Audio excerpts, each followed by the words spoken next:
For me and probably most fans, the 1979 Salem's Lot miniseries is without a doubt at the top 5 list of greatest and classic vampire horror movies ever produced with such a budget. Movies nowadays spend millions and cannot capture 1 minute of atmosphere from the miniseries. The late 70s was a great time for vampire horror movies, one of them being Salem's Lot. Imagine if the adaptation never aired? We wouldn't be here discussing this movie. The plot is as follows. When author Ben Mears goes back to his hometown of Jerusalem's Lot in Maine, he becomes inspired to write a book about the creepy old mansion that sits above the town. The community is soon hit by a string of homicides in which the victims are left bloodless. Being the only outsiders in town, Straker, the owner of a new antique shop, and Ben are the first people to be questioned. Ben and young horror movie fan Mark Petrie are the only ones ready to accept that they are dealing with vampires when the dead begin emerging from the grave to consume the blood of the living. They set out to capture and eliminate Barlow, the master vampire who lives in the mansion on the hill, as a group. Now for the summary and a detailed explanation. After 25 years away, successful author Ben Mears has moved back to Jerusalem's Lot, Maine, where he grew up. Once he arrives in town, he meets Susan Norton, a recent college graduate, and local teacher Matt. Ben begins to pen a book on the Marston house, a deserted estate where he previously had a horrific encounter. Mears finds that Austrian immigrant Kurt Barlow, who has moved to the lot to purportedly build an antique shop, has acquired the Marston house, the old residence of pacifistic-era hitman Hubert Marston. Barlow is very recluse. The only person who sees him in public is his friend Richard Straker. The two show up just as little Ralphie Glick vanishes and his brother Danny dies, turning him into the town's first vampire and infecting people including Mike Ryerson, Randy McDougal, Jack Griffin, and Danny's mother, Marjorie Glick. Mark Petrie successfully repels Danny, who is unable to infect him. Nearly every resident of the town contracts the disease over the course of many weeks. In an effort to stop the spread of the vampires, whose numbers rise as the new vampires infect their own families and others, Ben Mears and Susan are joined by Matt Burke and his physician Jimmy Cody, as well as young Mark Petrie and the neighborhood priest, Father Callahan. Before Mark gets a chance to save Susan, Barlow has already taken her. Susan turns into a vampire, but Mears finally stakes her through the heart. Barlow attacks Mark's parents but does not infect them. As a result, they later receive a clean burial. Father Callahan is then apprehended by Barlow at the Petrie residence. Mark is being held hostage by Barlow, but Father Callahan has the upper hand and manages to free Mark by acceding to Barlow's demand that he put down his cross and stand face to face with him. However, by delaying, the cross loses its strength and eventually becomes little more than 2 tiny pieces of plaster by the time Barlow can approach Callahan and shatter it into pieces. Sad to see a man's faith fail him, Barlow adds before making the defenseless Callahan swallow blood off Barlow's neck. Callahan struggles but is ultimately pushed into drinking, which detains him in a netherworld where Barlow has left his mark. An electric jolt prevents Callahan from re-entering his church when he tries to do so. Callahan leaves the lot for good. Jimmy Cody is slain by the former occupants of Eva Miller's boarding home, Mears' former abode, who have all turned into vampires, after he falls from a rigged stairway and is stabbed by knives. A heart attack claims Matt Burke's life in the local medical center. In spite of their success in eliminating the master vampire Barlow, Ben Mears and Mark Petrie are forced to abandon the town to the vampires who are now without a leader. The guys flee across the nation to a coastal hamlet in Mexico, where they stop to rest up after their ordeal, as described in the novel's prologue, which is set shortly after the end of the narrative itself. By a welcoming local priest, Mark Petrie is accepted into the Catholic Church. The two come back to the village a year later with plans to resume the conflict, according to the epilogue. Seeing that the town's vampires have too many places to hide, Ben decides to set the town on fire in order to permanently destroy both it and the Marston mansion. Now let's take a look at Salem's Lot background. Stephen King's second book, Salem's Lot, 1975, was adapted for the cinema for the second time, following Brian De Palma's hugely popular Carrie adaptation, 1976. Salem's Lot vacillated for a while about whether it would be a theatrical release, with directors like Romero, who made Night of the Living Dead in 1968, and Larry Cohen, who made It's Alive in 1974, attached to it.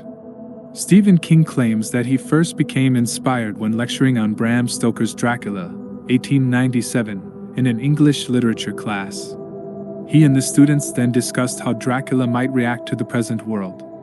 About Salem's Lot, particularly how Barlow is portrayed, King is conflicted. Despite this, Salem's Lot is one of Stephen King's adaptations that is most underappreciated. It is understandable why King is not overly enthusiastic about the miniseries given the numerous alterations made to the novel. It condenses a pair into one and eliminates numerous characters. A number of new characters are introduced, and certain narrative lines are left unresolved. The story's climax is strangely unbalanced by Bonnie Bedelia's reappearance as a vampire, which is weirdly placed towards the conclusion. The character of the vampire Barlow has undergone the most noteworthy alterations. The miniseries changes him into a vampire that is obviously based on vampires in Nosferatu from the 1922 movie and cuts out all of his lines. In the novel, he gives speeches that span several pages outlining his origin. Here, he just gets a single sentence. In reality, James Mason's captivating portrayal makes Straker, who is intended to be the vampire's daytime assistant, the show's main antagonist rather than Barlow. For contrast, try to picture a rendition of Dracula in which Renfield is a more significant character than Dracula. Tobe Hooper generally prefers not to worry too much about the adaptation but instead builds on it by presenting it as a series of set pieces. These set pieces are incredibly gripping, including the gravedigger trapped in the grave he is digging as the vampire rises from its coffin, Mark Cohen watching in bed as Brad Savage eerily floats up in a cloud of mist and taps at his window, a body rising from a morgue table, and its graphic dispatch with a crucifix made of wooden spatula, and a tense scene with David Soul and Mark Cohen having trouble to stake Barlow. Salem's Lot is a top-notch production due to everything else.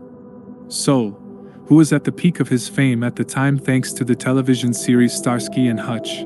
Also, there is a strong supporting cast with everyone else creating fully developed characters, especially the delightfully chirpy Bonnie Bedelia who makes a startling transition from a schoolteacher to a seductive vampire. James Mason is the greatest of them. He seems to be having some of the most fun he ever did in his later years. Mason's purposely careless tone, which is dry but melodic, supports a portrayal of breathtakingly premeditated wickedness. The scary mansion set created by production designer Mort Rabinowitz is equally remarkable. There are two versions of Salem's Lot. The most common is the original 183-minute miniseries, which is still available in that format on video and cable today, but with frequent runtime cuts of up to 30 minutes. In several nations, a feature-length 112-minute theatrical release print was also available at the same time. A Return to Salem's Lot, 1987, was a closely linked sequel directed by Larry Cohen, who was first credited as the film's director as previously suggested. Salem's Lot, 2004, a second two-part miniseries based on the Stephen King novel, starred Rob Lowe as David Soul, Donald Sutherland as Straker, and Rutger Hauer as Barlow. Review and some of my opinions. These are the images from Salem's Lot that have stuck out in my mind the most for as long as I can remember, and have occupied a large portion of my imagination far up into the years. As I return to the quaint and scenic village, I am reminded of the outstanding performances by the actors, especially James Mason, a Hollywood great. Although Barlow is the main antagonist of the narrative, Mason's portrayal of the eerily enigmatic yet gentlemanly antique merchant Richard Straker keeps spectators on the edge of their seats. Despite giving off the impression of being kind, he actually has black rings around his stern, vigilant eyes, which point to a mysterious person with malicious motives. Only Ben Mears, a somewhat successful fiction writer who is returning to his former house because the house now occupied by Straker continues to haunt him, is suspicious of the newcomer.